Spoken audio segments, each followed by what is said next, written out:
Hi guys, welcome back to my another video. Today I'm gonna talk about one of Kubo's latest games where he secured his promotion. He's now 50 years old, but he still keeps his competitive edge, and as a ranging Rook player I was very happy about his success. Kubo played third file Rook here, and he played silver to 6-7.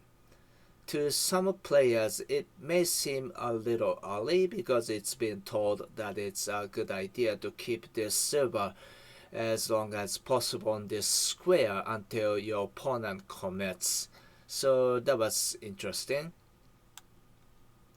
And it looks like Kubo is playing Fuji's system. The only difference would be the position. But anyway, Kubo tried to apply pressure onto his king, and after seeing this, he repositioned his rook to 6-8.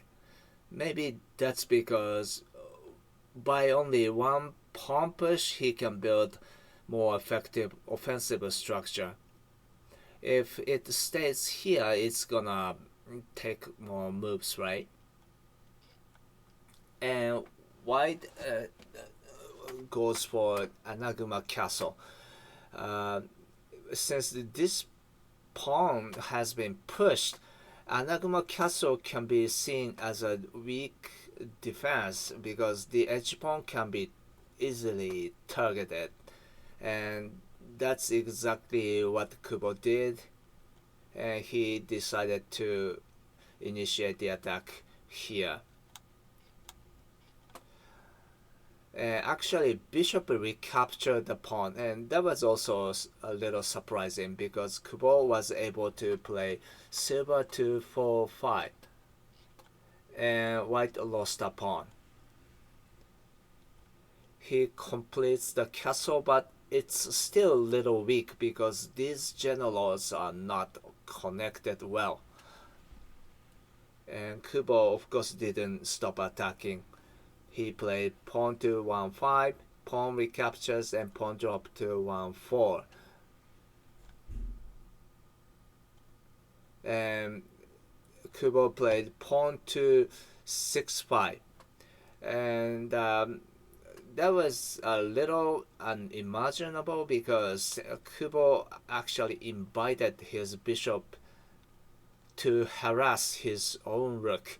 But that was according to his plan, and he played silver to 2-5, forcing white to play silver to 1-3. Then pawn to 4-7 is cool. If bishop drops back, this pawn push is so strong, right? And white is gonna lose this bishop because this move is a check. So white had actually no choice but to trade his bishop with the rook, and Kubo was able to naturally reposition his bishop, and it's now looking at this weak point. White tried to resist, but he calmly accepted his silver trade. After bishop recaptures, white tried to rebuild his defense, but Kubo didn't back down and did something remarkable. This. If white takes this bishop, silver promotes, right? And Kubo can create a strong attacking base right here. And if knight takes the silver, bishop will promote, and white can trap the horse by silver to 2-4, and I'm really still not sure about the outcome. Maybe he can simply trade his horse with the silver. Then maybe the bishop drop to 4-1, but again I'm still really not sure. So I'm gonna leave this up to you. So if you have any good idea, just let me know. But White did neither of these two. He pushed this pawn, and Kubo played pawn to 1-2. Silver recaptures, and instead of taking it, he played knight to 2-5. And actually, White resigned here. It only took 59 moves, and whole game was so amazing.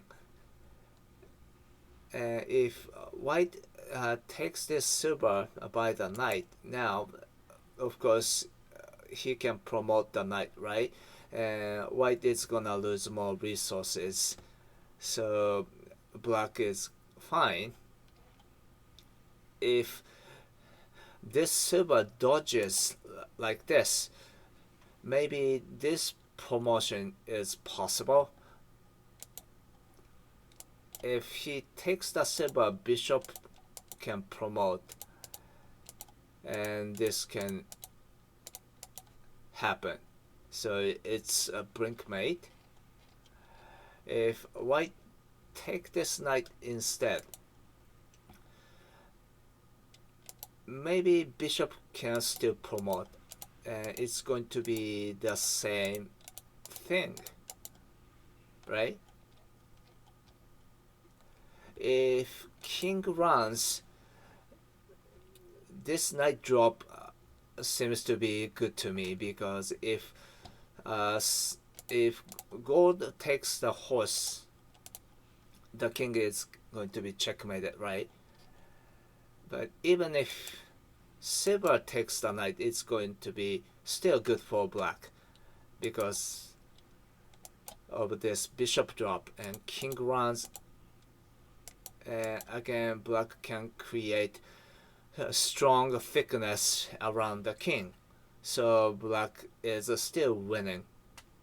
Alright, that's all for this video. I usually play third file rook when I'm black, and this game really gave me a new insight into how to combat Anaguma castle.